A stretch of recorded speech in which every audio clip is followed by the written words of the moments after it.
Well, hi, welcome to Going Twice. At Going Twice, we're known for being really picky about what merchandise we agree to bring in on consignment, and I'm here to tell you that we are even choosier about the people that we decide to bring into our team. So congratulations, thank you for your patience during the interview process, and we're really happy to have you here on the team. My name is Deborah. My husband Eric and I own the store, and today I'm here to kick off your orientation. There's a lot for you to learn in your new role, but today is really about acclimating you to the store and to give you some comfort in being able to be here. So our goal today is that we would like to introduce you to your teammates who are working today. You'll meet the rest of them over the course of this next week. Today we want to learn the layout of the store, help you find things, know where things are located. We're also, of course, going to do some necessary paperwork. And finally, we're going to give you a feel for what your training is going to look like here over the next week or two.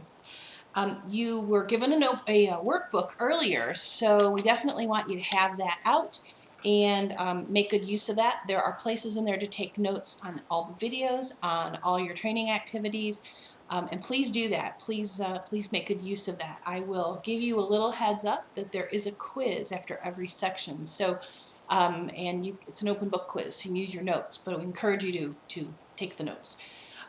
So in this video, what I want to do is I want to introduce you to three important concepts here at Going Twice that will help us level set so that we're both kind of talking the same language and to give you a sense of where you fit into the grand scheme of things. The three things that we're going to go over in this video: first, we're going to talk about the Going Twice brand. Secondly, we're going to talk about how consignment works. And finally, we're going to talk about the business process here at Going Twice and what your role is inside of that business process. So let's get started talking about the brand. The brand is important here and important to us because it really defines who we are to our customers, to our consigners, to our employees, to our vendors. It's who we are. And so when you come to work here, you're expected to behave in ways that both uphold and strengthen our brand.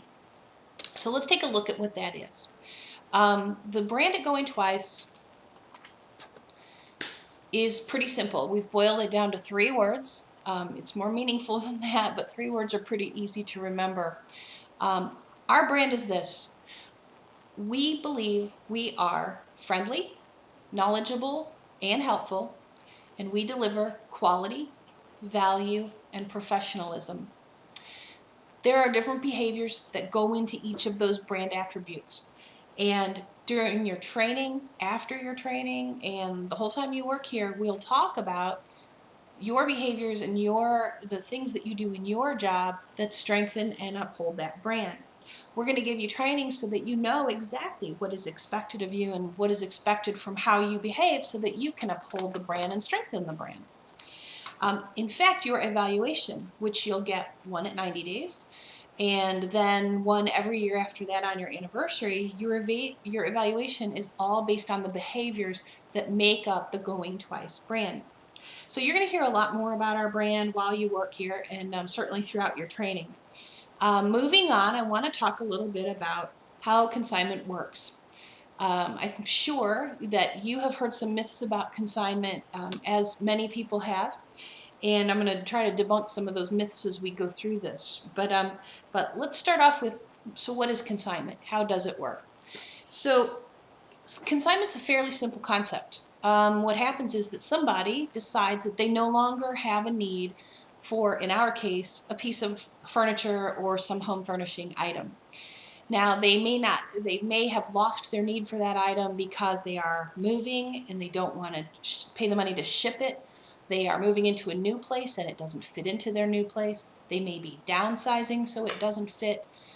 They may be combining households. So when one person has a full household of furniture and they marry or move in with another person who has a full household of furniture, they've got an extra household of furniture they need to get rid of. So that could be a reason they no longer have the need for that piece anymore. Sometimes people are just redecorating and that piece doesn't fit into their decor any longer. So when that happens, they contact us and they ask us if we can sell it for them. So When we look at the piece and we decide, yep, that's something that we will be able to sell for them in our store, the next step is to transport it to our store. So the next step in consignment is either the consignor can bring it to us themselves, or we'll be happy to set up a professional third party to go and pick that item up for them. That isn't a free pickup. There is a fee associated with that, but it's a very safe and economical way to move the items to our store.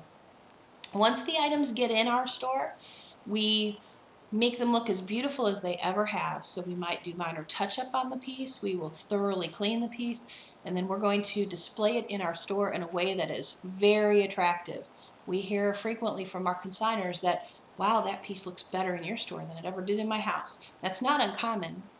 And then we surround that piece with people like you who are enthusiastic and who are very kind and who are very nice and who love getting to know strangers, to talk to them and answer their questions about the piece. So those things result in a new person falling in love with that same piece of furniture. When they do and they purchase it from our store, and we take all forms of payment, credit card, cash, and checks, and so they fall in love with it, they buy it, and then after they buy it, we mail that original consignor a check for their portion of the sale from us selling it for them. And so that's a pretty simple way for consignment to work. You may have heard some myths about consignment, and I'd like to talk about those. One myth that I think a lot of people have, or one misunderstanding a lot of people have, is that the majority of our inventory is donated to us. And nothing could be further from the truth. Of all the items that you see in the store right now and ever, there's not a single piece in there that has been donated to the store. We're not a charity, and we're not a thrift store, and so we don't have people dropping off things for us because they're tired of them. They don't abandon them here. And so every single piece of merchandise in our store is owned by someone, and once we sell it, we will pay that person for the piece of merchandise. A second common myth or misperception about consignment is that everything on consignment is secondhand, and everything on consignment is old and run down and stinky. And again, nothing could be further from the truth. At GoingTwice, you won't find run down, dirty, torn, damaged, stained, stinky pieces in our store. I mentioned earlier we're very picky about what we take in. And you will find as you go through training that is very much the truth. Consignment doesn't necessarily mean secondhand, and it certainly does not need to be broken down or old. We do have some brand new pieces of furniture that will be in our store that are on consignment, and that happens in a variety of ways, but all consignment means is that we are selling it for someone else. At GoingTwice, we specialize in merchandise that's 10 years old and newer. So you won't find broken down, run down, outdated, unstylish pieces in our store because we have that quality bar. Another myth or misperception that you might have about consignment is that all of our stuff comes from people who've gone around to yard sales and bought them and they brought them here. And that is also not true. That is certainly not how we get the majority of our things. We do have a consignor or two who does go through yard sales and freshens things up and brings them here, and we sell them for them. Because typically we're able to get anywhere from 10 to 30%, 30 times what somebody could get at a yard sale. So that is certainly something someone can do. But in fact, 99.9% of our merchandise is simply something that the original owner no longer has a need for. So those are a couple of common misperceptions or myths about consignment. And if you had any other thoughts or beliefs and you want to talk them through, you just need to ask the question and let us know. So, so now that we know what the process is for consignment, I want to really talk about that middle step, when the items are at GoingTwice, and what our business process is. How do we actually sell it while it's at GoingTwice? So let's look at that. Business process at GoingTwice, we break into 6 different buckets. And we could start this discussion anywhere in this chain of activities, but these are the 6 major processes that everything goes through in our store in order that really enables us to sell stuff. For ease of discussion, I'm going to start at the top and talk about acquiring inventory, because basically what we're doing is we bring things in and we sell them out, and we can't, of course, sell stuff if we don't have it. So I'll start with acquiring inventory as the first thing we talk about. So acquiring inventory is where we do a couple of things to acquire inventory. We meet consigners, new consigners. We talk to them about consigning here at GoingTwice and why that's of value to them. We review tons and tons of photographs that people bring to us or email to us or text to us of things that they want to sell. We have a lot of email and telephone discussions with consigners to either make a decision about whether we are the right fit for them or if we can sell their items. We make intake decisions every day, all day long. Is this something that I could sell, and can I get enough money for it to make it worth me selling it for them? We set up professional pickups. As we mentioned, we need to get the merchandise to our stores, so there's a whole administrative element to scheduling professional pickups for people. We schedule drop-offs with consigners who want to bring things themselves. We take consignment by appointment. So part of acquiring inventory is making sure that everybody who brings things has a designated time at the door and that they don't have to wait behind other people. And then we do things like attend auctions, and we attend estate sales to find merchandise. And finally, we also have been a good partner to a number of businesses, and we will continue to be. Those are businesses that are going out of business for one reason or another and may have merchandise that they need to liquidate. We also help with that. And those are the ways that we acquire inventory. Once we acquire the inventory, we need to manage it. We take in anywhere between 250 and 300 new items a week. That's a lot of stuff. And if you think about it, that's a lot of stuff that's owned by other people. And so if we couldn't figure out from one minute to the next who owns what piece, we wouldn't be a very good consignment store and people would stop consigning with us. Managing our inventory has all to do with remembering who owns what so that they're paid appropriately and that we can keep track of our stuff. Managing inventory involves getting contracts with consigners, setting them up with their new accounts. We have a thing we call an addendum, which is like a receipt for our consigners that keeps us on the same page with everything they've brought us. We have a very robust and methodical 15-step intake process that we use to make sure that every piece that comes in the store is accounted for and designated to the right consignor. We clean every item. We test anything that needs to be tested, and that what might be lamps, that might be clocks, but we test anything that can be tested. We enter that inventory into the computer, and which produces price tags, and all those tags are applied to the piece. And so that is how there's a whole process around managing that inventory, and regardless of what position you've been hired into, you will learn that process with us. So once we've acquired it and we've managed it, we have to merchandise it. Merchandising involves, of course, putting that new stuff out on the sales floor so that it can be sold. You can't sell it if it's not out on the sales floor. We do a thing here at GoingTwice we call defining who the customer is. So we don't randomly put merchandise out on the sales floor and surround it with whatever happens to be convenient. All of our merchandising is based on who the customer is, who would buy that piece of merchandise, and then we surround it with things that the same customer would love. That makes for better sales. So you'll learn about that. We have basic merchandising tenets. Now, merchandising is something that you'll be able to use your creativity around, but we do have some basic tenets we'll teach you, and that way we're sure that every piece of merchandise that comes through here looks great and has some continuity on the sales floor. Merchandising involves ongoing beautification. So as you can imagine, after 200 people have moved through the store in a day, things get a little sloppy. And so part of merchandising is beautifying the store. And then finally, merchandising is also about keeping things accessible. And so we pride ourselves on having walk-around space around all of our big furniture pieces and making sure customers see the price tag as they're walking up to a piece. They don't have to search for a price tag. So once we've acquired the inventory and we've managed it into the system and we've merchandised it so it's attractive and it's sellable, the next thing we do is we market it. And we engage in extensive marketing, both for the store and for the items in the store. And that marketing involves things like the use of digital advertising, social media, We have a website where we keep current pictures of all of our furniture items that are for sale.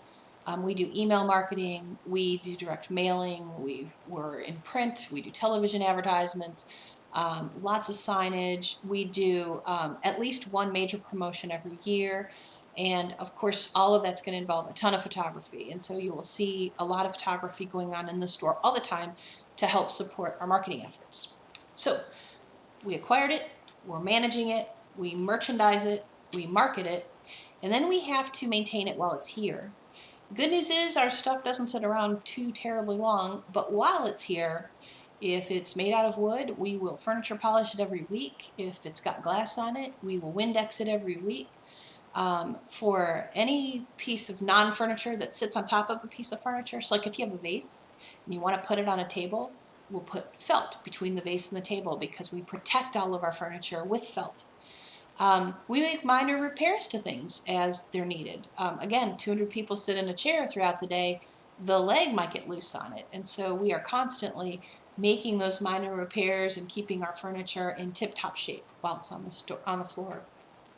And then finally, in maintaining it, we keep our tags visible. So you will see us as we walk through the store, as everyone walks through the store. They're constantly pulling price tags to the front, fluffing up pillows so the price tags are visible, moving a price tag that flipped over to the back of a sofa to the front of the sofa, so that customers don't have to wonder about our prices.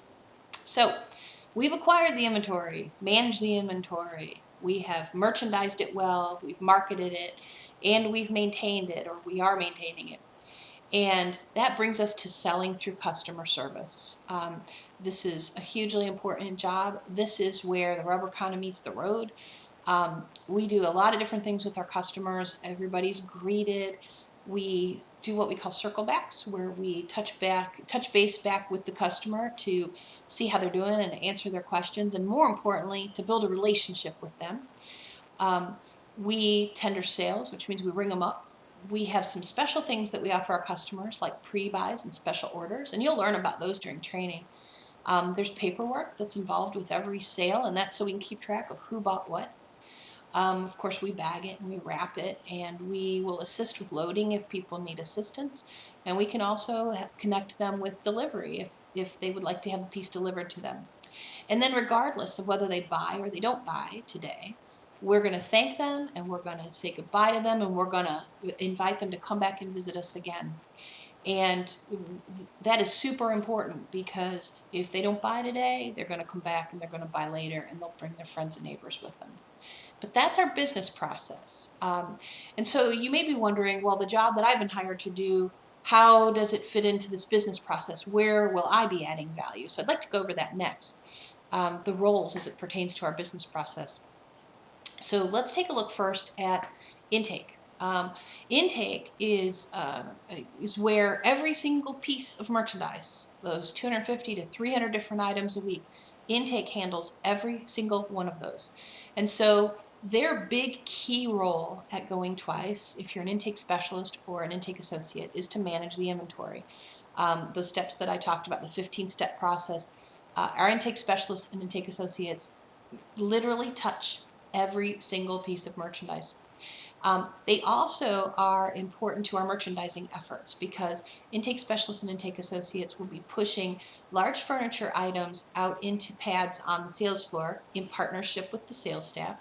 And they will also push carts of small items out onto the sales floor for the salespeople to put out. And finally, intake specialists and intake associates are responsible for maintaining inventory, because as we find items on our sales floor that require touch-up or repair, these are the experts who will be engaging in that touch-up or repair. If you've been hired to be a sales specialist, you're going to play a role in 4 of our processes. You'll play a role in managing our inventory, simply in that you will make sure that as things reside on our sales floor, that they stay tagged. So if a tag goes missing, you'll reprint a tag and retag it. We'll teach you how to do that so that we always know who owns what. Secondly, you'll play a very big role in merchandising. As I just mentioned, our sales specialists are responsible for putting out all the non-furniture items, lamps, area rugs, artwork, home decor, and making it look beautiful and speak to the same customer in the furniture vignettes. Sales specialists are also responsible for keeping the furniture refreshed in our vignettes so that we always have full vignettes that look great.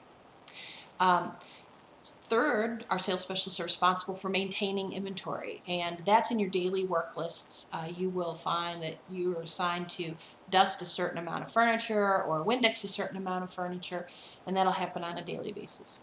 And lastly, but most importantly, your first job and first priority will be selling through great customer service. The sales specialists are the front line with our customers, and they're the people that our customers come back to see over and over. We also have managers at GoingTwice, and managers are not responsible for performing any one of those 6 buckets of work, but are responsible for overseeing all of them. Specifically, the managers oversee the sales force, they oversee our process for managing inventory, for merchandising, and for maintaining inventory.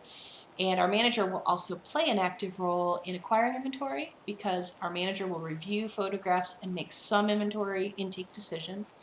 And in marketing, as the manager is the first interface with our social media replies. So that's the manager's role. And lastly, Eric and I, as owners, we also, of course, oversee operations across the entire organization. But we are specifically responsible for acquiring inventory and marketing, both ends of our process here. And we spend the bulk of our time doing that, acquiring inventory and marketing. We're also responsible for financial management. So this gives you a good overview of the roles here at GoingTwice, and gives you some sense of what you'll be doing and the role you'll play and how important that is to the overall success of our business. So that's a lot of information. Hopefully you've taken some good notes, and I want to welcome you again and wish you good luck as you work through your training here. Now you're going to meet up with your trainer so that you can take a tour of the store. So have a good time, both today on your first day, but also throughout your training. And don't hesitate to ask questions, take lots of notes, and have a really good time. Thank you.